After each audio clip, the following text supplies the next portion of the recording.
오늘도 주님 안에서 승리하는 복된 하루가 되시기를 간절히 축원을 드립니다.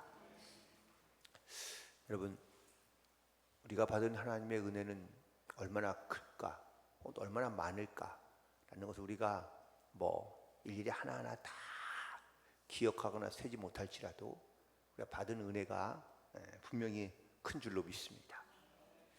왜? 근데 우리는 보통 그 받은 은혜에 대해서, 혹은 내가 받은 은혜에 대해서 지분을 따지는 경우가 종종 있잖아요.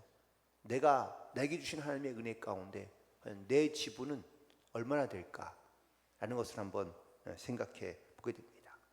그런데 내가 받은 은혜에 대해서 내가 무슨 어떤 커다란 당연하고 마땅한 어떤 지분과 아니면 또 자격이 있을까라는 것을 사실 따지고 고백해 본다면 우리가 하나님으로 받은 은혜에 대해서 정말 마땅하고 당연한 그런 자격이나 혹은 또 지분을 자랑하기가 쉽지 않다라는 것이죠. 오늘 특별히 본문에 있는 말씀 속에서 하나님께서 이스라엘 백성들을 향하여 책망하신 말씀이 등장하는데, 하나님의 은혜를 잃어버린 자들을 향하여 주신 말씀이 바로 목이 곧은 백성이라 라고 말씀하고 있습니다. 물론 다시 말씀드리겠지만 이 목이 곧다라는 것은 단순히 목이 뻣뻣하다라는 말만은 아닙니다. 그들이 하나님의 은혜를 잊어버리고, 그리고 하나님의 은혜를 잊어버린 그런 삶을 살아가다 보면 하나님을 잃어버린 채 살기가 쉽기 때문입니다. 우리도 내가 하나님의 은혜를 잃어버렸다라는 이 말은 어쩌면은 내가 하나님을 잊고 산다라는 말과 거의 동일하다고 말할 수 있습니다.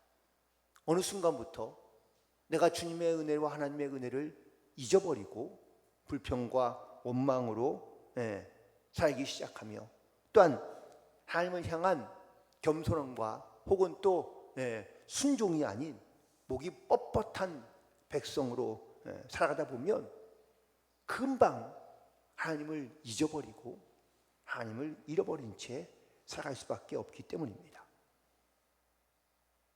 하나님의 은혜를 잊어버리고 그리고 하나님의 은혜를 잊은 채 살아가는 사건이 바로 금송아지 사건입니다. 모세도 오늘 본문에서 분명히 말하고 있죠. 너희가 하나님의 은혜를 너무 빨리 잊어버렸다는 겁니다. 모세가 시내산으로 올라가서 하나님의 말씀을 받기까지 40일이 걸렸는데, 그 40일이 되기 전에 그들이 금을 녹여서 금송아지를 만들고 그 금송아지 신에 전할 만큼 사실 그 시간이 자기가 하나님을 떠난 그 시간 40일 동안에 만들어진 그런 사건으로 생각하기에는 너무 빠르다는 겁니다. 적어도 녹여서 다시 부어서 형태를 만들어 섬기는 이 시간까지가 아주 매우 짧고 빨랐다라는 것이 충격적인 것이죠. 그들은 애굽에서 나와 출애굽하면서 하나님의 살아계신 사건들을 수도 없이 많이 경험합니다.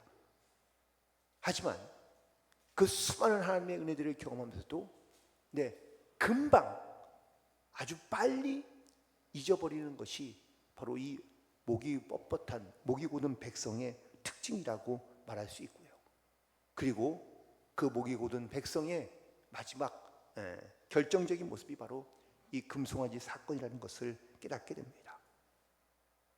오늘 이 사건과 더불어 하나님께서 모세와 나누신 말씀, 모세가 제가 직접 하나님의 말씀을 듣고 하나님의 말씀을 자기가 경험한 자기의 시점에서의 이야기를 오늘 본문에서는 말씀하고 있습니다. 하나님의 은혜를 잊어버리고 그리고 결국 하나님의 은혜를 잃어버린 이스라엘 백성들이 하나님의 진노 가운데 어떻게 놓여지게 됐는지를 오늘 말씀하고 있는데, 오늘 그때에도 하나님께 기도함으로 나아갔던 이 모세의 이야기가 다시 한번 우리들의 믿음의 고백이 되고 또한 신앙의 간증이 되기를 주님의 이름으로 간절히 축원을 드립니다. 오늘 특별히 13절에 있는 말씀에 하나님께서 말씀하십니다. 내가 이 백성을 보았노라. 보라, 이는 목이 곧은 백성이라 라고 말씀하고 있는데요. 이 목이 곧은 백성이라는 이 말은 히브리어로 크쉐 오레프라는 말입니다. 그런데 이 말씀의 뜻은 멍에를 치지 않으려 한다라는 뜻이고 또 고집이 세다라는 의미로 해석할 수도 있습니다.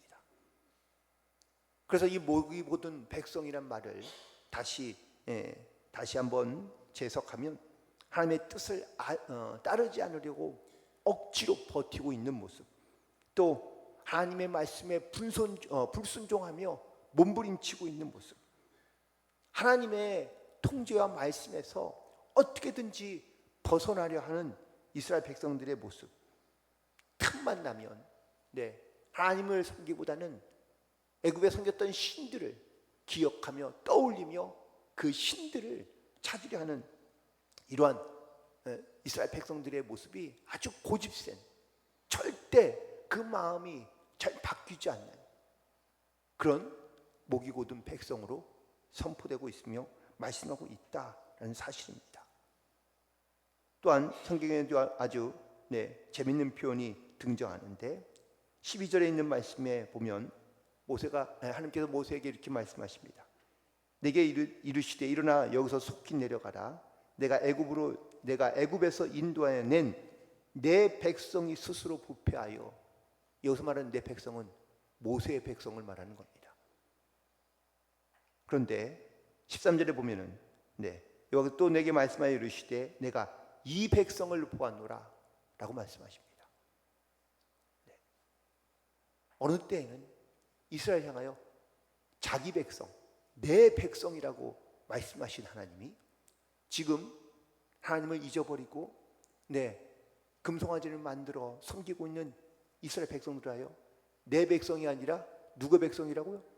내 모세의 백성이라고 말하고, 그리고 이제는 더 지나서 3인칭인 이 백성이라고 말씀하고 있는 거예요. 즉 나와는 상관없는 백성들, 그리고 나와는 아무런 연관이 없는 그런 사람들로 하나님께서 여기시고 있다라는 사실을 말씀해 주고 있습니다. 결국 하나님은 이렇게 멀어진 목이 곧은 이스라엘 백성들을 어떻게 하시길 원하실까요? 14절에 있는 말씀입니다. 함께 하겠습니다. 시작. 나를 막지 말라. 내가 그들을 멸하여 그들의 이름을 천하에서 없애고 너를 그들보다 강대한 나라가 되게 하리라 하시기로. 아멘. 하나님께서 모세에게 말씀하시기를 날 막지 마라 라고 말씀하십니다. 이미 하나님께서도 결단하셨다라는 것이죠. 그래서 이스라엘 백성들을 천하에서 없애버리겠다라고 말씀하고 있습니다. 여러분, 이 말씀에서 우리가 느낄 수 있는 하나님의 마음을 우리가 느낄 수가 있는데, 하나님은 얼마나 진노하시고 하나님께서 얼마나 분노하고 계시는지를 우리가 느낄 수 있는 말씀입니다. 그래서 모세에게 마치 사람들이 쓰는 표현처럼 말씀하십니다. 날 막지 마. 이번에는 내가 정말 결단 내고 말 거야. 그래서 어떤 분노와 그리고 진노 가운데 있는 하나님의 말씀이 정말 인간의 표현을 하면 이게 얼마나 끝까지 가 있는지를 하나님께서 모세에게 말씀하고 있다라는 겁니다. 그리고 모세에게 말하기를 너는 그들보다 강한 나라가 되게 하겠다라고 말씀하십니다. 즉 이스라엘 백성들이, 애굽에서 나온 이스라엘 백성들이 이제 다 진멸해 버리고, 그리고 내가 새롭게 너를 마치 아브라함처럼 다시 새로 불러 새로운 민족을 이루게 하시겠다라는 말씀이기도 합니다. 그런데 이 말씀에 모세가 깜짝 놀라 드디어 산에서 내려옵니다. 그런데 마치 하나님의 진노가 여전히 남아있는 것처럼 15절을 보니까 산에는 불이 붙었고 라고 고백하고 있습니다. 물론 하나님의 말씀을 받은 그 산 꼭대기에 여전히 하나님의 영이 함께하고 있으며 또 하나님이 계신 것을 표현하는 말이기도 하지만 동시에 하나님의 진노가 계속해서 불붙듯 일어나고 있는 것을 말씀하고 있는 겁니다. 그리고 모세는 자기의 손에 두 돌판이 있었다고 고백합니다. 그런데 우리가 알듯이 모세가 산에서 내려오자마자 금송아지를 만들어 섬기고 있는 이스라엘 백성들을 보면서 어떻게 행동하죠? 가지고 있던 돌판을 던져버립니다. 물론 여기에는 우리의 인간적인 이런 해석들이 들어가기도 합니다. 모세가 너무 화가 나서 그 이스라엘 백성들을 보며 분노하는 마음에 그 판을 집어 던져버리고 깨뜨렸다라고 말하기도 합니다. 그러나 저는 오늘 말씀을 좀 묵상하면서 다시 한번 모세가 물론 화나고 진노하지만 하나님의 진노를 막게 하고 멈추게 하고 끊임없이 중보로 기도하고 있는 이 모세가 물론 인간적인 감정을 이용해서 혹은 또 사로잡혀 그 돌판을 깰 수도 있지만 이스라엘 백성들에게 하나님이 주신 그 돌판을 깨트린 이유가 있다. 그건 바로 하나님께서 이스라엘 백성들에게 언약으로 주신 말씀, 그 계명들인데 하나님께서 이스라엘 백성들에게 주신 이 언약의 말씀은 이 약속들을 잘 지키면 내가 너에게 복을 주겠다라는 사실 그 언약의 약속의 표징 말씀인데 이 돌판을 자기 임의대로 깨뜨렸다라는 인간적인 어떤 감정의 어떤 충실했던 모세의 모습보다는 이스라엘 백성들 가운데 특별히 하나님의 은혜를 잊어버리고 그리고 결국 하나님을 잃어버린 이스라엘 백성들 가운데 하나님의 이 언약을 깨트림으로 말미암아 너희와 하나님의 관계가 이렇게 깨졌다라는 것을 명확하게 드러내기 위한 모세의 행동이었다라고 말할 수 있습니다. 사실 엄밀히 따진다면 이스라엘의 범죄와 모세는 아무런 상관이 없습니다. 모세는 하나님의 말씀과 언약을 받기 위하여 산으로 올라가서 40일 40야를 40일 동안을 금식하면서 기도하며 하나님의 말씀을 받았습니다. 모세가 한 잘못이 뭡니까? 이스라엘 범죄와 관련하여 모세는 아무것도 한 일이 없습니다. 오히려 하나님께서 모세에게 말씀하시기를 내가 너를 다시 들여세워서 내가 너를 아브라함처럼 택하여 새로운 민족을 이루겠다라고 약속하셨던 하나님입니다. 그런데 모세는 이 이스라엘 백성들의 죄를 위하여 하나님께 간구하기 시작합니다. 그들의 죄를 용서해 달라고 기도하고 그리고 또 아론에게도 진노하고 계시는 하나님 앞에 모세는 하나님 앞에 엎드려 그를 위해 중보하며 기도하고 있는 것을 보게 됩니다. 오늘 모세는 본문에서 이렇게 하나님의 말씀과 돌판을 깨뜨리고 그리고 또 죄를 짓고 있는 하나님을 잊어버린 목이 곧든 이스라엘 백성들을 향해 그는 다시 또 중보하며 기도하기 시작합니다. 그리고 18절에 있는 말씀에 보면 내가 전과 같이 40주 40야를 여호와 앞에 엎드려서 떡도 먹지 아니하고 물도 마시지 아니하였다라고 말하고 있습니다. 이 말은 두 번째 돌판을 다시 받기 위해서 산 위로 올라간 장면을 말씀하고 있는 겁니다. 모세는 또다시 하나님 앞에 올라가 하나님의 말씀을 깨졌던 이스라엘의 언약을 회복시키고 회복하기 위하여 다시 산으로 올라갔고 하나님은 또다시 올라온 모세에게 또다시 하나님의 약속의 말씀인 십계명을 다시 계명을 돌판에 새겨주십니다. 이 말은 하나님께서 이스라엘 백성들을 용서하셨다라는 말씀이기도 합니다. 이를 위하여 모세가 어떻게 하나님 앞에 기도했는지 또한 이 모세의 중보의 기도가 얼마나 크게 역사한 것인지를 깨닫게 하고 있다라는 것이죠. 특히 오늘 본문에 있는 말씀에 이 모세의 모습에서 떠올리는 또 다른 어떤 한 분의 모습이 오버랩되는데 바로 예수님입니다.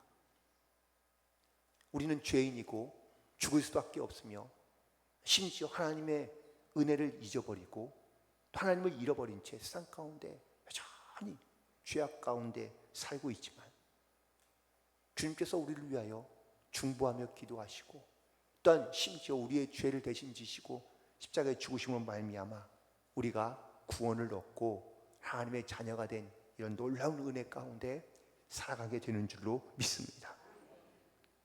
그 은혜를 우리가 그런데 너무 쉽게 잊어버리는 겁니다. 심지어는 목이 뻣뻣하여 그냥 어떻게든 내가 하나님의 그 은혜와 약속과 말씀으로부터 벗어나려고 애를 쓰고 몸부림치고 여전히 세상 가운데 속한 우리의 욕망과 욕심을 따라 살아가려 하는 이 모습이 바로 이 목이 뻣뻣한 목이 곧은 이스라엘 백성들과 크게 다르지 않다라는 것을 다시 한번 깨닫게 됩니다. 하나님이 진노하며 우리를 멸망시키려 하지만 예수님이 여전히 우리의 곁에 서서 우리를 위해 중보하시고 기도하시고 그때마다 하나님께 은혜를 구하며 엎드렸던 이 모세처럼 지금도 예수님은 또 성령님 우리를 위하여 중보하며 기도하고 계시는 줄로 믿습니다. 로마서 8장 33절과 34절에 있는 말씀입니다. 누가 능히 하나님의 택하신 자들을 송사하리요 의롭다 하신 이는 하나님이시니 누가 정죄하리요 죽으실 뿐 아니라 다시 살아나신 이는 그리스도 예수시니 그는 하나님 우편에 계신 자요 우리를 위하여 간구하시는 자신이라. 아멘. 우리가 죄악으로 말미암아 죽을 수밖에 없지만 주님께서 하나님 우편에 앉아 계셔서 우리를 위해 간구하시고 기도하시고 중보하시고 그때마다 우리가 목이 뻣뻣하며 또한 하나님의 은혜를 잊어버리고 하나님을 잃어버린 채 살아갈 때마다 하나님이 끊임없이 우리를 위하여 중보하고 계신다는 이 말씀들을 우리가 잊지 않고 그리고 주님의 그 은혜를 기억하며 그리고 그 주님의 말씀과 명령을 따라 믿음으로 순종하며 항상 겸손히 또한 감사함으로 살아갈 수 있는 모든 성도들이 되기를 간절히 소망합니다. 결국 오늘 본문에 있는 말씀 가운데 19절과 20절에서 이야기하고 있습니다. 19절에 있는 말씀 끝부분에 보면 그때에도 내 말을 들으셨고 20절에 있는 말씀에 보니까 내가 그때에도 아론을 위하여 기도하고 그때마다 모세가 이스라엘 백성들을 위해 기도하고 또 죄 가운데 진노를 피할 수 없었던 아론을 위해 또 기도하고 모세는 끊임없이 자기와는 아무런 상관이 저희 이스라엘 범죄와는 아무런 상관이 없는 모세이지만 모세는 항상 그렇게 이스라엘 백성들을 위하여 중보하며 기도하며 또한 하나님의 진노를 피할 수 없고 죽을 수밖에 없었던 자들을 위하여 중보하며 기도했던 그때마다 기도했던 이 모세의 기도에 하나님은 또다시 용서하시고 또한 이스라엘 백성들이 이끌어 가시는 하나님의 모습을 다시 한번 만나게 됩니다. 이 하나님이 바로 우리에게 은혜를 베푸시고 지금도 여전히 살아서 역사하시는 하나님이신 줄로 믿습니다. 우리도 그때마다 하나님을 잊지 않으려고 우리는 기도하며 주님 앞에 몸부림침으로 나아가야 될 줄로 믿습니다. 또한 우리에게 주신 또 다른 이 모세의 사명은 바로 기도의 사명입니다. 우리에게 주신 사명이 바로 이 기도의 사명인 줄로 믿습니다. 나하고는 아무 상관이 없을지라도 우리는 하나님을 알지 못하고 또한 잃어버린 영혼들을 향하여 우리는 끊임없이 중보함으로 기도함으로 나아가야 될 줄로 믿습니다. 그 은혜를 우리가 잊지 않고 또한 하나님의 은혜 가운데 감사함으로 우리 또한 기도의 중보자로서 늘 그 주님을 향해 겸손히 나아가는 하나님의 은혜의 증인으로 이 땅 가운데 살아가는 모든 성도들이 되시기를 주님의 이름으로 간절히 축원을 드립니다. 기도하시겠습니다.